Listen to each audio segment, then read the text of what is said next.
Эфирде яңалыклар вакыты, студияда Алсун Риева. Исәнмесез? Бүгенге чыгарылышның төп темалары.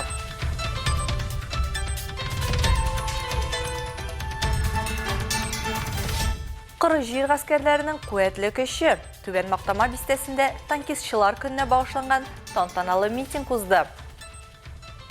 Водил, стрелял и командовал. Все. Для меня танк — это мой дом.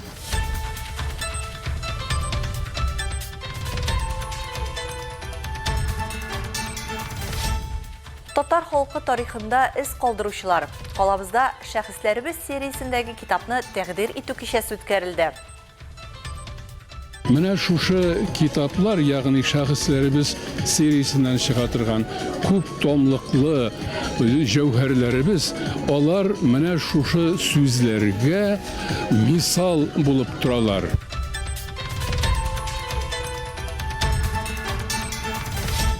Патриотлык һәм батырлык үрнәге Сарман районында җәлилчеләрне искә алдылар. Җәлек һәм җәлилчеләр бит инде ул батырлар име. Һәм дә менә шул арасында бигрәк тә безнең Зиннәт Хәсәновның булуы безгә инде ул аюша бик зур шатлык. Без аның белән горурланабыз.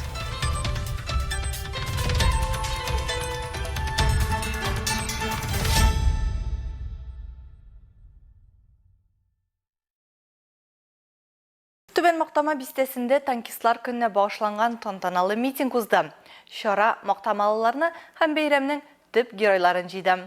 Танкистларны хөрмәтләргә юнармия вәкилләре һәм спорт мәктәбе тәрбияләнүчеләре килде. Тулырак Лейнә Хәсәншинда.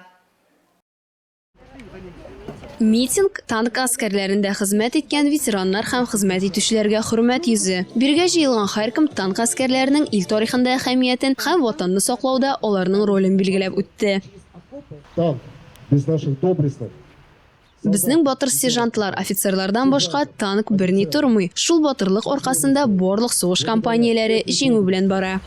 Все военные компании ведутся с победой.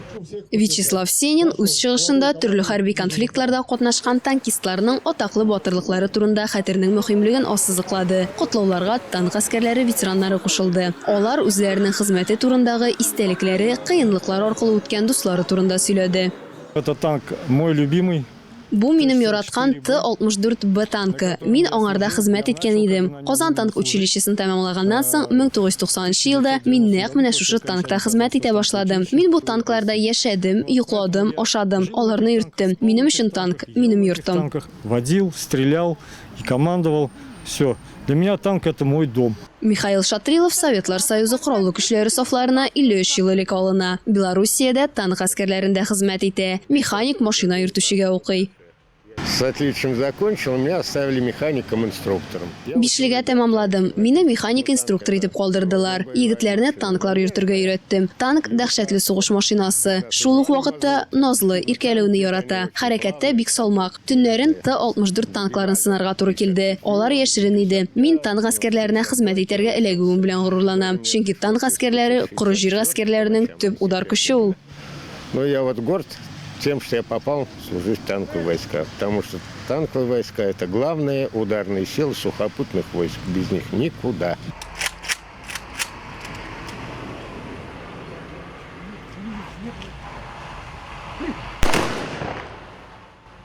Митинг буыннарны берләштергән һәм хәрби туганлыкның бөеклеге һәм әһәмияте турында барысını да хәтерләткән мөһим вакыйга булды. Лина Хәсәншина, Александр Исаков, яңалыклар вакыты, Луч Әлмәт компаниясе. Митингта Түбән Мактама бистәсенең яшь футболчылары да бар иде. Тантаналы чарадан соң алар Дивон балалар спорт мәктәбенә юл тотты. Биредә 5нче ел рәттән яшь спортчылар арасында футбол турниры уза. Ярыш танкистлар көненә багышланды.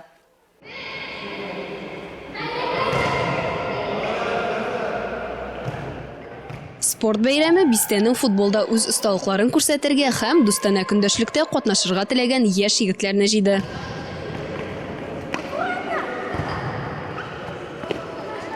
Занимаюсь я только 2 недели. Мне понравилось, что турниры я люблю и получать медали, грамоты. Балалар сәләт һәм җиңүгә омтылыш кына түгел, бөтен турнир дәвамында бер-берсен хуплап команда рухы да күрсәтте.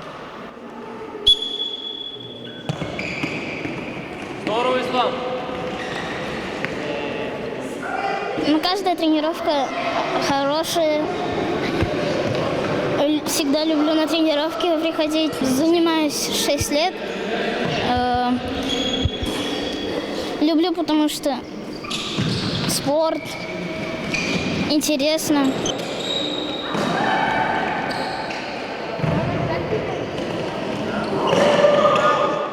Оештыручылар сүзләренчә, максат иң яхшы командаларны ачыклау гына түгел, шулай ук балаларда дуслык кыйммәтләрен һәм көндәшкә хөрмәт тәрбияләүдә. Танкистлар көнне елдан елга үткәрәбез, футболны үткәрәбез. Бүгенге катнашуда 3 команда, балалар бөтенесе мактамадан шөгыльләнә 5-6 еллар буе. 12-нче, 13-нче, 14-нче елгы балалар. Лина Хасаншина, Александр Исаков, Яңалыклар вакыты, Луч Әлмәтсел компаниясе.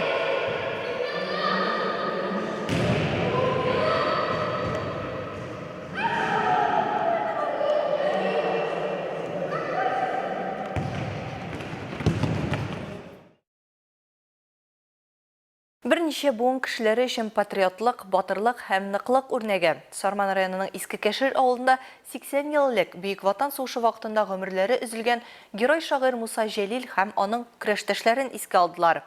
Аларның берсе Зиннәт Хәсәнов шушы авылда туып үскән.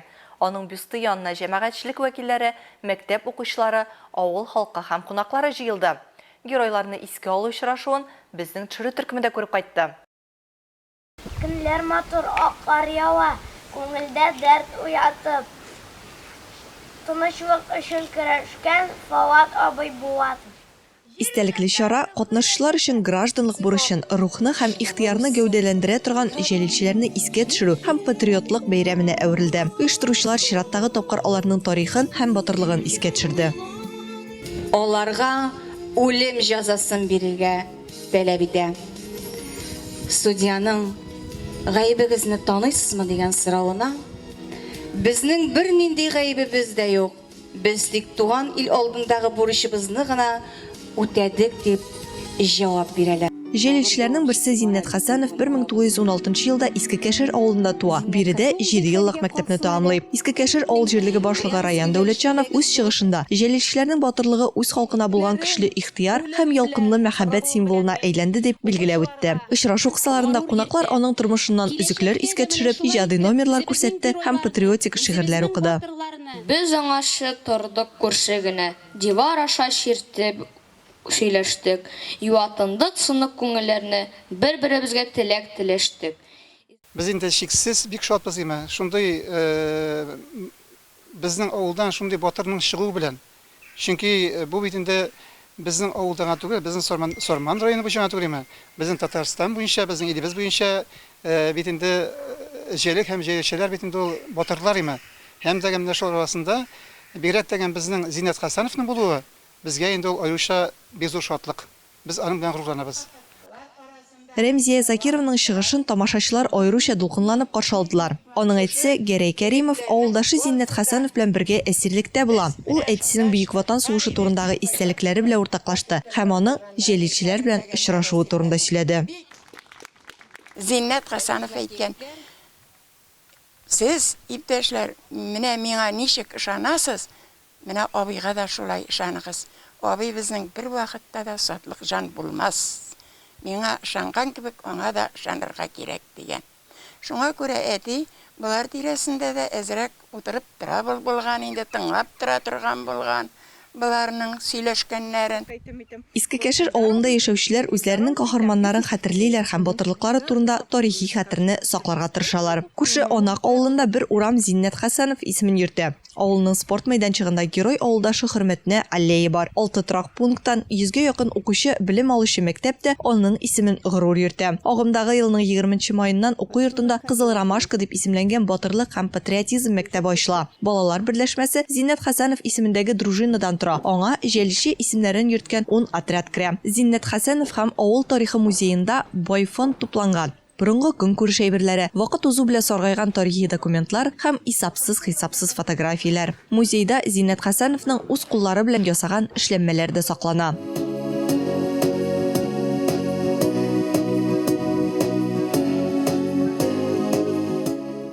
Илебез тынычлыгы өчен көрәштә башларын салган горур җәлилчеләребез хәтерен катнашчылар 1 минут тынлык белән искә алып, Зиннәт Хәсәнов бюстына чәчәкләр салдылар.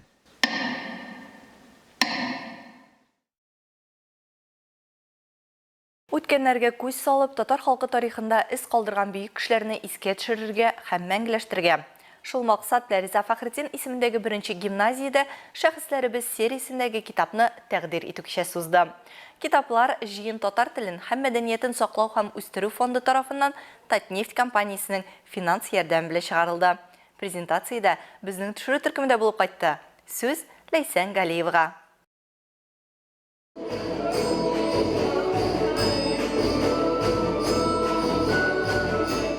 Катнашучыларга сәламләү сүзләре белән Татнефть хәйрия фонды директоры урынбасары Эльмира Газизова, Әлмәт районы советы аппараты җитәкчесе Роза Фләтунова һәм Бөтендөнья татар конгрессы башкарма комитеты җитәкчесе урынбасары Ирек Шарипов мөрәҗәгать итте. Бөтендөнья татар конгрессы тарафыннан 2024 ел шәхесләр елы дип игълан ителде. Үз чыгышларында алар бу китаплар сериясенең татар телен, тарихын һәм мәдәниятен саклау өчен мөһимлеген ассызыкладылар.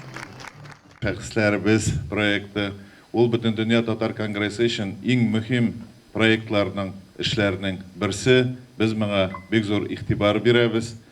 Җыен хәйрия иҗтимагый фонды 1989 елда оештырылган. Шәхесләребез китаплар сериясе басылу укучыларны бөек шәхесләрнең тормышы, эшчәнлеге турындагы фәнни популяр китаплар белән таныштыра. Бу вакыт эчендә 100дән артык китап басылырга өлгергән. Татнефть компаниясе финанс ярдәме белән гомуми тиражы 37 меңнән артык булган 26 китап һәм буклет бастырылган. Презентациядә катнашучылар саны бихисап. Китап өстендә эшләүчеләр, Татарстан Республикасы Фәннәр академиясенең академик институтлары вәкилләре, иҗади интеллигенция, иҗтимагый оешмалар вәкилләре. Һәр кем үз чыгышында бу презентациянең чын татар тарихы һәм мәдәнияте бәйрәме булуын ассызыклады. Ризаттан Фәхретдин булсын Тукай булсын Туфан Миңнуллин булсын. Булар барысының да тәфсилләп җыелган документлары, гаиләләре турында мәгълүмат тупланган, әдәбият турында мәгълүмат тупланган, аларның эшчәнлеге турында. Аның бер кызык ягы бар бит. Фуат Мәгафурович аның җитәкчесе, җыен фондының, Мәйтәм бит Туфанны да чыгарды, Фәхретдиновны да чыгарды, Аяз Гыйләровны да чыгарды. Мине кайчан чыгарасыз? Аның бер шарты бар. Мәрхүм булырга кирәк. Халкыбызның зыялылыгын күрсәтү өчен, төп мисал булучы мондый китаплар чыгуы алга таба да дәвам итәр. Без китаплы, мәдәниятле халык һәм бу китаплар шуны раслый дип үз фикерен белдерде Казан федераль университеты профессоры Фуат Галимуллин. 1923 елда Җамал Вәлиди очерки об образованности татар дигән бик кыйммәтле хезмәт язды. Һәм анда ул нәкъ шушы фикерне күпләгән мисаллар белән китерә.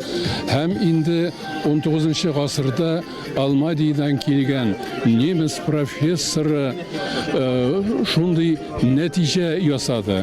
Европа халыклары арасында да мондый билимле халык юк дип. Димәк, инде дөнья күләмендә безнең халыкның әнә шулай билимлелеге, китапка мәхәббәт белән яшәүе инде тарала бара билгеле әйбер. Менә шушы китаплар, ягъни шәхесләребез сериясеннән чыга торган күп томлыклы җәүһәрләребез, алар менә шушы сүзләргә мисал булып торалар. Тыңлаучылар арасында укытучылар һәм укучылар, китапхана хезмәткәрләре. Белгечләр билгеләп үткәнчә, һәр укучыда да туган телгә кызыксыну уятырга мөмкин. Айгөл Хәбибуллина 25 ел стажлы татар теле укытучысы. Хәзер ул Әлмәтнең 1-нче лицей-интернатында укыта. Бу гендерлы укыту системалы уку йортына күчкәнче үк укытучы малайларны бу фән белән кызыксындыра алырмынмы дип борчылуын таный. Ләкин укучылары татар теленең халыкара олимпиадасында уңышка ирешүләрен, аның куркулары юкка булуын исбатлый. Дәреслек чыганакларының мәгълүматны бик аз бирә. Шәхесне тулысы белән ачып бирү өчен менә шушы җыен фонды тәкъдим иткән шәхесләр тупланмасы ул бик файдалы һәм шәхесне бер яклы гына түгел, төрле яклап аны кеше буларак та. Чөнки без нигәдер әдипләребезне бер яктан әдәбиятчы, ятелче буларак кына беләбез. Ә менә бу җыентыклар аларны кеше буларак ни дәрәҗәдә кызыксыну даирәсе ягыннан. Бүгенге көндә әйтәләр, күп кенә гаиләләрдә татар теле кирәкми дип. Ә бер уйласаң, татар мөхитендә тәрбияләгән, татарча аралашкан, Садри Максуди кебек, Миркасым Госманов кебек шәхесләр чит мәмләкәтләрдә дә безнең телебезне, тарихыбызны күтәргән шәхесләр. Шуңа күрә миңа калса, бөтен укучыларны булмаса да, ә безнең максат та шулай бөтен укучыны да кызыксындырып булмый. Шулардан азын булса да шушы шәхесләребез белән кызыксындыра алсак, телебез, милләтебез, тарихыбыз һичшиксез яшәячәк. Фикер алышу, әһәмиятле сорауларга җавап бирү өчен презентациягә килгән катнашучылар илһамланып, мондый инициативаларны буыннар арасындагы элемтәне ныгытуга һәм татар мирасын популярлаштыруга ярдәм итүен билгеләп бетәләр. Киләчәктә шундый китапларның чыгуына шаһит булырга язсын һәм укучыларын тапсын, халкыбыз аларның кыйммәтен белеп, үзләренең кадерле зур шәхесләрен белеп яшәсен.